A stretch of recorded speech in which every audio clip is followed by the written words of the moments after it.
अपनी शक्ति से 136 मिलियन पुराने अंडे के अंदर से एक डायनासोर को दोबारा पैदा कर देते हैं, जो म्यूजियम के छत को तोड़कर वहां से भाग जाता है और एक ब्रिज के पास आ जाता है, जहां एक कपल गाड़ी से कहीं जा रहे होते हैं। तभी वह डायनासोर उस गाड़ी को पानी में फेंक देता है। फिर दूसरी तरफ हम एडेल नाम की एक लड़की को देखते हैं, जो एक जर्नलिस्ट और रिसर्चर होती है, और वह कुछ लोगों के साथ इजिप्ट में आई होती है, जहां वो एक मम्मी को ढूंढ रही थी। और ये मम्मी एक डॉक्टर होता है जो कई हजारों साल पहले राजाओं की चिकित्सा करते थे। लेकिन जब वो सब एक पिरामिड के पास पहुंचते हैं, तभी दो चोर उनके पास आते हैं, जिन्हें पता था कि वह मम्मी कहां पर है।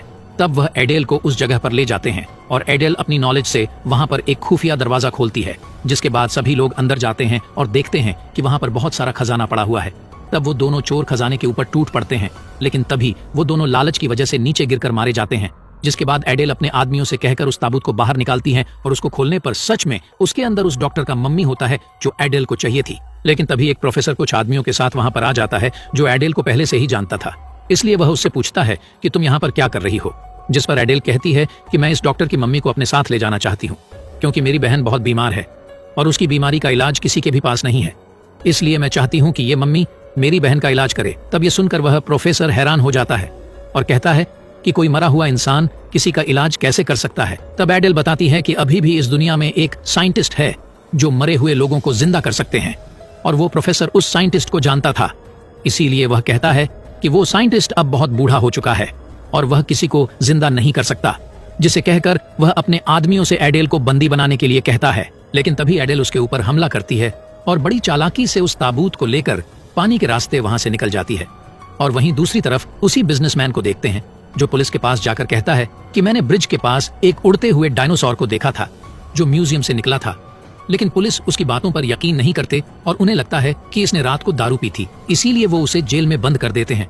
और साथ ही आपस में डिस्कस करते हैं कि इस बारे में किसी को कुछ न बताया जाए, नहीं तो शहर में दहशत फैल जाएगी। लेकिन शहर में दहशत पहले से फैल चुकी थी, क्योंकि उस डायनासोर की खबर न्यूज़पेपर में छप चुकी थी। और जब ये बात प्रेसिडेंट को पता चलती है, तो वह पुलिस कमिश्नर को कॉल करके कहते हैं कि तुम्हें इस केस को 24 घंटे में सॉल्व करना होगा। फिर दूसरी तरफ हम देखते हैं कि वहां एक दूसरा साइंटिस्ट आता है, जिसके साथ उसका असिस्टेंट जॉन भी होता है, और जॉन एडेल को पसंद करता था। अब वो दोनों देखते हैं कि म्यूजियम में रखा गया अंडा फूटा हुआ है और साथ ही छत भी तोड़कर यहाँ से कोई बाहर निकला है। तब वो दोनों समझ जाते हैं कि अंडे से डायनासोर निकलकर यहाँ से उड़कर भाग गया है, लेकिन कैसे, उन्हें कुछ भी समझ नहीं आता। और वहीं दूसरी तरफ हम उस साइंटिस्ट को देखते हैं जिसके घर में वो डायनासोर आता है। दरअसल वह साइंटिस्ट इस डायनासोर से कनेक्टेड होता है, इसीलिए वो उस डायनासोर को कंट्रोल कर रहा था, और साइंटिस्ट उसको खाने के लिए मीट भी देता है। पर इसी दौरान यहाँ पर पुलिस वाले भी आ जाते हैं, इसलिए वह साइंटिस्ट उस डायनासोर को अपने ही घर में छुपा लेता है। अब वो पुलिस वाले उस साइंटिस्ट से पूछताछ करते हैं, और इस दौरान वह पुलिस वाला एक अंडा खाने के लिए लेता है। लेकिन जब वो डायनासोर देखता है कि वह पुलिस वाला उस अंडे को खाने वाला है, तभी वह पुलिस वाले पर हमला कर देता है और वहां से उड़कर भाग जाता है, जिसे देखकर पुलिस वाले उस साइंटिस्ट को गिरफ्तार कर लेते हैं, क्योंकि उन्हें पता चल गया था कि वह साइंटिस्ट उस डायनासोर को कंट्रोल कर रहा है, जिसने पिछली रात बहुत सारे लोगों के ऊपर हमला किया था। फिर दूसरी तरफ हम एडेल को देखते हैं, जो उस डॉक्टर के मम्मी को लेकर इजिप्ट से वापस आ चुकी थी, और अब वो अपने घर पहुंच जाती है, जहां हम उसकी बहन को देखते हैं, जो बहुत ज्यादा बीमार होती है। और एडेल अपने इसी बहन को ठीक करने के लिए उस डॉक्टर की मम्मी को यहाँ पर लाई है, ताकि वह उस मम्मी को दोबारा से जिंदा करके अपनी बहन का इलाज करवा सके। इसके बाद हम जॉन को देखते हैं, जो एडेल के लिए उसके घर के दरवाजे के नीचे से एक लेटर डाल रहा होता है। लेकिन तभी एडेल उसको देख लेती है, और साथ ही एडेल को पता चलता है कि उस साइंटिस्ट को पुलिस ने पकड़ लिया है और अब उन्हें फांसी दी जाने वाली है। इसीलिए वह जॉन से पूछती है कि फांसी कहाँ दी जाती है। इस पर जॉन उसे उस जेल का पता बता देता है जहां उस साइंटिस्ट को रखा गया है। जिसके बाद एडेल अपना भेष बदलकर एक वकील के भेष में उस जेल में जाती है और उस साइंटिस्ट से मिलती है। तब साइंटिस्ट उसे बताता है कि मैंने कई साल एक्सपेरिमेंट्स करने के बाद एक डायनासोर को जिंदा कर दिया है, जिसे सुनकर एडेल काफी खुश होती है और बताती है कि मैं भी इजिप्ट से एक बहुत ही पुरानी डॉक्टर के मम्मी को लेकर आई हूँ और मैं चाहती हूँ कि तुम उसे जिंदा कर दो। जिस पर साइंटिस्ट कहता है कि मैं ऐसा नहीं कर सकता हूँ, क्योंकि मैं अब जेल में हूँ और मुझे बहुत जल्द फांसी होने वाली है। तब एडेल कहती है कि मैं बहुत जल्द तुम्हें यहाँ से निकाल लूंगी। लेकिन तभी पुलिस ऑफिसर को पता चल जाता है कि वकील के भेष में वह एडेल है, इसलिए वह एडेल को बाहर निकाल देते हैं। लेकिन एडेल हार नहीं मानती और वो एक बार फिर से खाना बांटने वाली के भेष में जेल के अंदर उस साइंटिस्ट के पास जाती है। लेकिन एक बार फिर से उसे पहचान लिया जाता है और उसे बाहर निकाल लिया जाता है।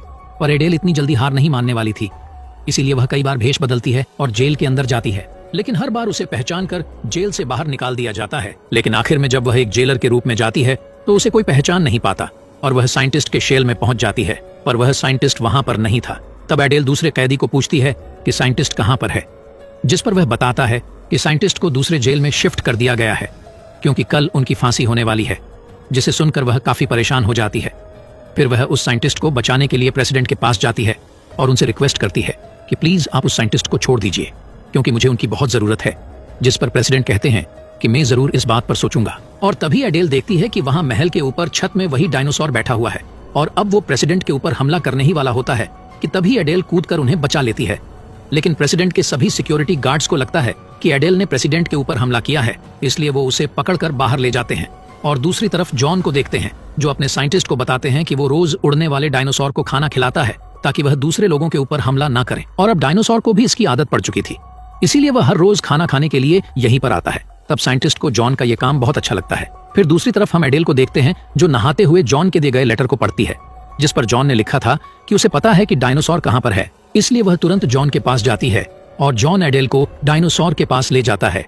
तब एडेल जल्द ही डायनासोर से दोस्ती कर लेती है और उसकी पीठ पर बैठकर उड़ते हुए उस जगह जाती है जहां पर साइंटिस्ट को फांसी दी जा रही थी। लेकिन तभी वो डायनासोर की मदद से साइंटिस्ट को बचाते हुए वहां से उड़ाकर उसी जगह पर ले आती है जहां पर डायनासोर को खाना दिया जाता है और यहाँ पर जॉन और उसका साइंटिस्ट भी होता है।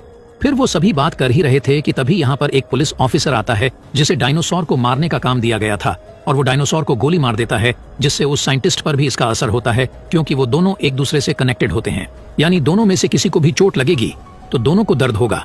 और अब जब साइंटिस्ट अपनी आखिरी सांसें गिन रहा था तो एडेल उन्हें अपने घर ले आती है। तब साइंटिस्ट से कहते हैं कि तुम्हारे पास जितने भी प्राचीन चीजें हैं उन सबको मेरे सामने रखो। और जब एडेल ऐसा करती है तो साइंटिस्ट अपने शक्तियों से उन सभी चीजों को हवा में उड़ाना शुरू कर देते हैं।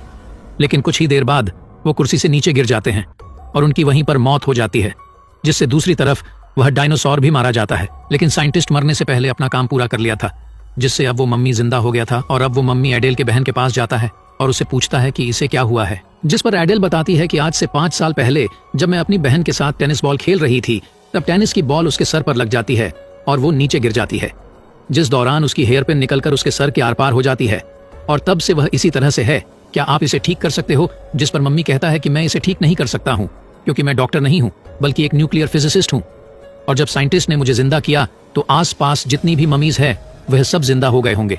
जिसे सुनकर एडेल अपनी बहन को लेकर पास के एक म्यूजियम में जाती है क्योंकि वहां पर बहुत सारी मम्मियां हैं और शायद उनमें वह डॉक्टर भी होगा। फिर म्यूजियम में पहुंचने के बाद एडेल देखती है कि वहां पर बहुत सारी मम्मियां जिंदा हो गई हैं। फिर वह सभी मम्मियां मिलकर राजा फेरौन को जगाते हैं और उन्हें बताते हैं कि हम सबको एडेल ने जिंदा किया है। तब एडेल फेरौन से रिक्वेस्ट करती है कि आप मेरी बहन का इलाज करवा दीजिए, उसकी हालत बहुत ज्यादा खराब है। तभी फेरौन अपने डॉक्टर से कहता है कि एडेल की बहन को ठीक कर दिया जाए, जिसके बाद डॉक्टर मम्मी एडेल की बहन के सिर पे लगे पिन को निकालकर उसको पहले की तरह बिल्कुल ठीक कर देती हैं, जिसे देखकर एडेल बहुत खुश होती है और अपनी बहन को गले लगा लेती है।